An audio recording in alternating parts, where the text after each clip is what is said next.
Hey guys, what's going on? It's the Brown Girl, creator of the Brown Girl Experience, and I am back with all the Happy New Year's and all that good shit because this year I'm coming back as my most authentic self.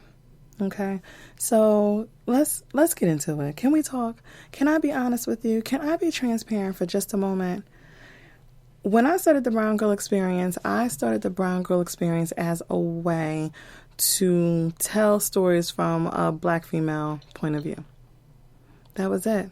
I felt like there was a lack of a voice that sounded like mine with a life that looked like mine out there. So I created a platform for it. And I created honestly as a hobby, as just something to do, and it just kind of grew from there, and here I am. But during that journey of creating a platform so that I can tell my own stories and so that I can allow other black women to tell their stories as well, I kind of lost sight of my first love. And my first love is I'm a writer. I'm a storyteller, I'm a poet. I love all that shit. Like, I see the beauty in words the same way that people see the beauty in art. And I surround myself with beautiful words in my home. I surround myself with beautiful words on any little item that you see that I own personally. Like if you were to ever meet me in person and you look at the back of my cell phone, I have handwritten, "Love will always find me." And so when I started falling out of love with the Brown Girl Experience, I realized it's because I wasn't being authentic to my truest self. I am a creative. So in addition to Cocktails and Conversation, in addition to Shit the Brown Girl Says, I wanted to add a storytelling aspect to my platform because I also don't think there are enough stories being told by black women that put us in a variety of scenarios and a variety of different stories. There's not enough stories written and told by black women that puts us in a lead role in a way that we have never been in a lead role before. And because I didn't see it, I was like, yo, it's your responsibility to create it.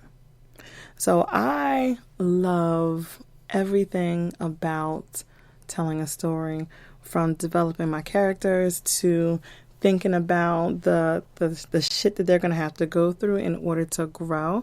And I am a sucker for a love story, y'all. Like, no, really. I'm a huge sucker for a love story. So I wrote my own version of a love story, and I love it. I'm scared to share it because it's personal. I'm scared to share it because this is something new for me to write on a very fictional level and to incorporate a couple other things that I love. And the story is called Beautiful Disaster. And it was inspired by a song that I heard, and I want to say the song's name was Collide. I can't remember who sings it. Excuse me.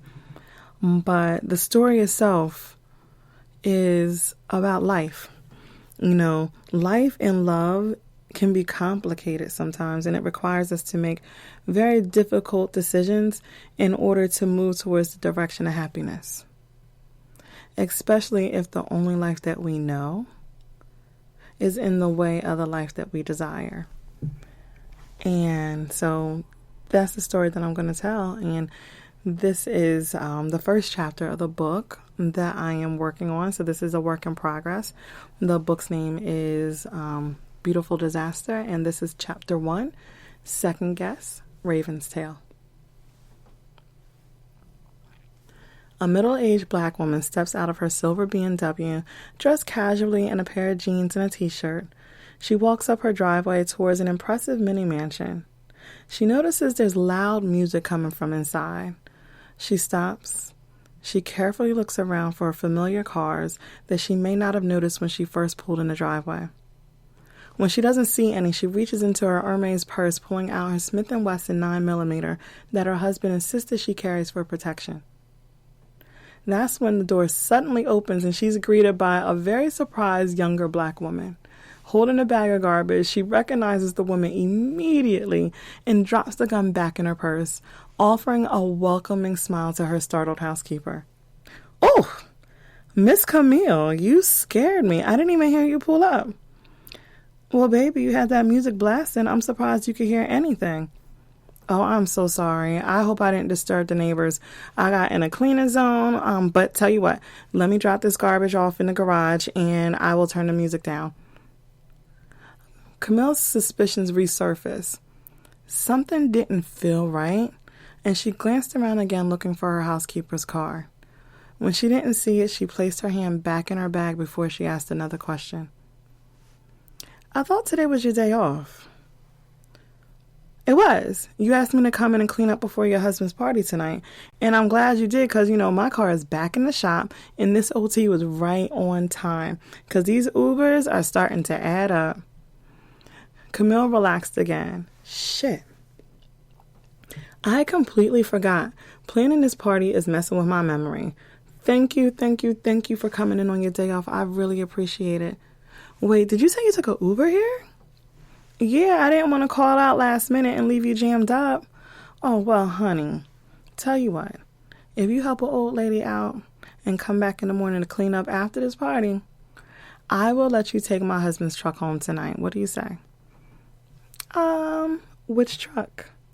Camille smiles at her curious housekeeper. The Range Rover. I see the way you look at it when you're driving the kids around. What do you say? Enjoy the rest of your day off in style, and then when you're done cleaning up tomorrow, I'll have Carlos's driver take you home. Is that okay? I would hug you if it was appropriate. What time should I be here in the morning? Honey, I haven't seen my husband in 3 months. Unless you want to see something even more inappropriate than the hug you offered me, you might want to get here around noon or 2 at the latest to be safe. Okay, I see you, Miss Camille. Well, I'm all done here. This is the last of the garbage. The kids will be home in about an hour. Well, in that case, let me grab the spare keys while you get rid of that. Camille went inside and grabbed the spare keys to her husband's truck off the hook in the hallway. She meets her housekeeper back at the front door and hands the young woman the key fob to her husband's truck. She quickly snatches her hand back and winced in pain. Ouch! That damn keychain pinched me. Ooh, are you okay, Miss Camille? The housekeeper asked with a concerned tone. Just a little scratch. Don't worry about me. Get out of here. Enjoy the rest of your day, okay? And I'll see you around noon. No, you know what? Let's just say I'll see you around 2 to be safe. Okay? I will see you then. And thank you so much. I really appreciate it. Camille's housekeeper squeals in excitement as she runs back to the garage. Camille smiles at the young woman's excitement before she goes inside of her home. She placed her purse on the table and started walking towards the game room to turn the loud music off.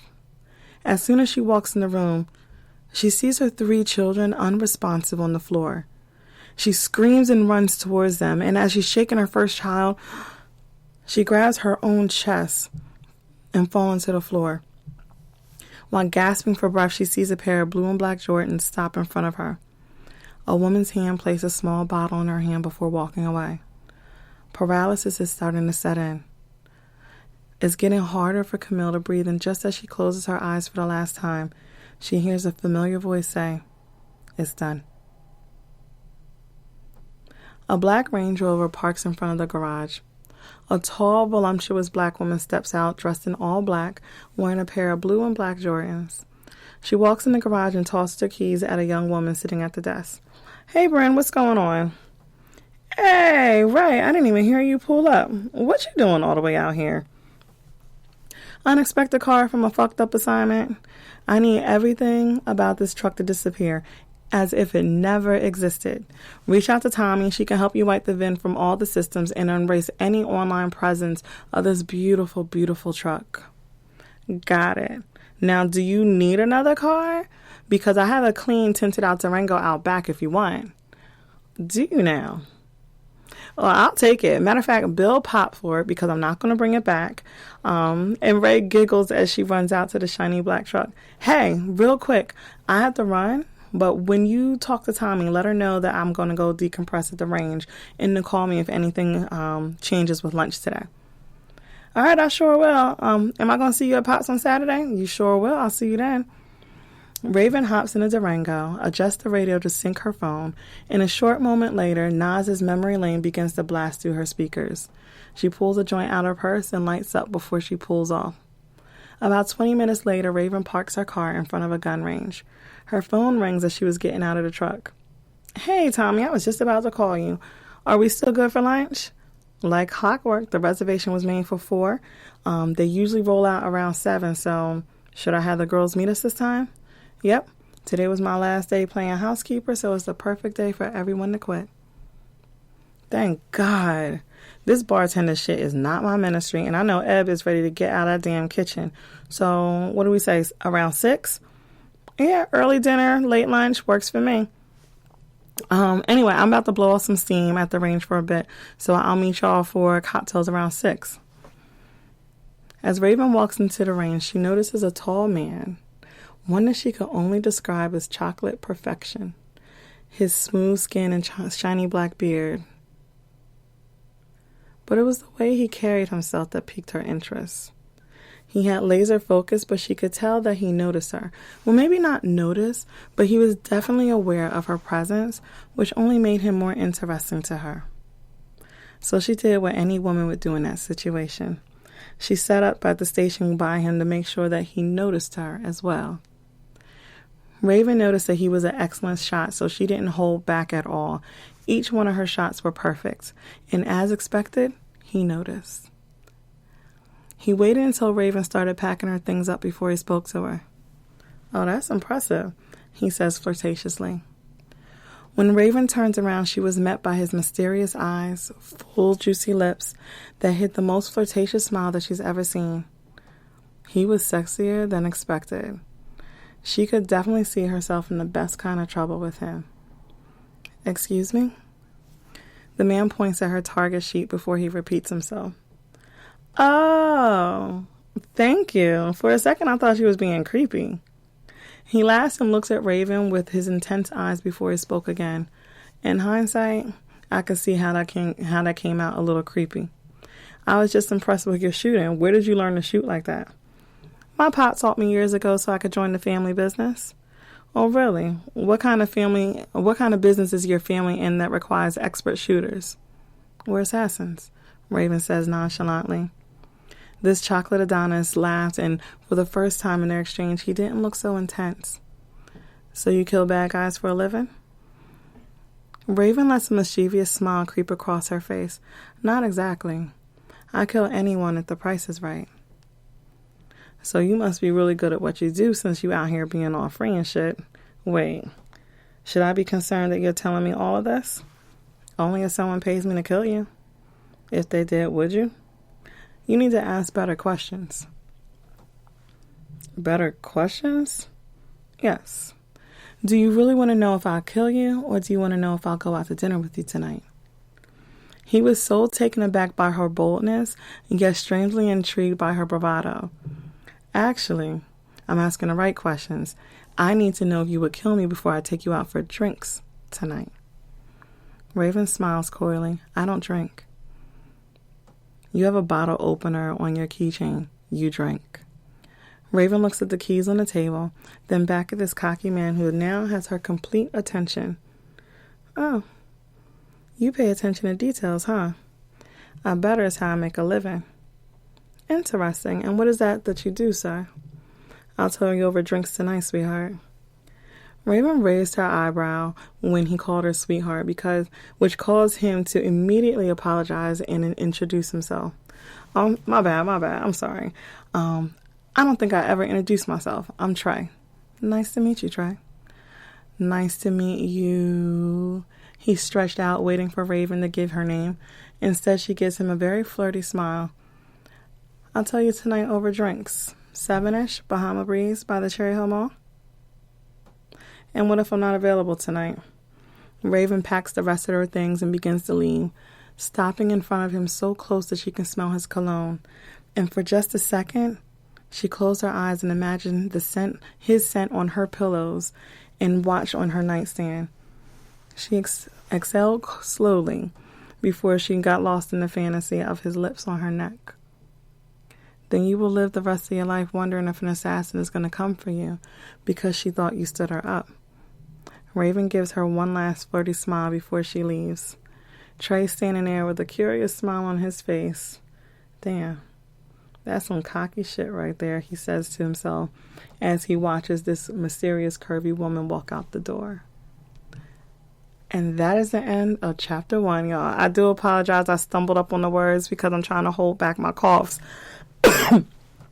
So that's the end of chapter 1. Okay. So what do y'all think? Do you like it? Do you love it? I love it. Do you want to hear more? Let me know. Cause if you want to hear more, I already have chapter 2 ready to go. Chapter 2 is called The Distraction. So what y'all saying?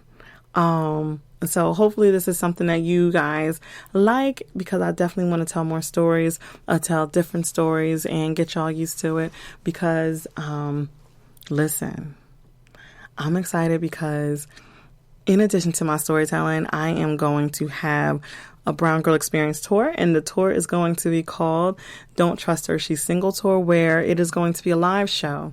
There will be a DJ. There will be crowd interaction. There will be a little bit of everything, and it is going to be the first weekend of my birthday month in April. April 3rd is the date that I have, and I am partnering with a Black female-owned event space. I'm excited about that. So more details are definitely going to come. What else do I have going on? I think that's it. That's it for now. Now I have butterflies in my stomach because I recorded the first chapter, and now this is something that I am going to put out for you guys, and I'm hyped, and I'm nervous, and I'm scared. And so I want to take you guys on my creative journey as I go on to find my voice and find the best ways for me to tell stories and get them out to you guys. So that's it. That's all I got for you today. Thank you for listening. This is my Brown Girl Experience, and you can find all things Brown Girl Experience related at www.browngirlexperience.com. You can find me on social media. Instagram is the absolute favorite place for me to live, and that is brown_girl_experience. So with that being said, thank you for listening. Thank you for your feedback, and I love you. Talk to y'all later. Bye.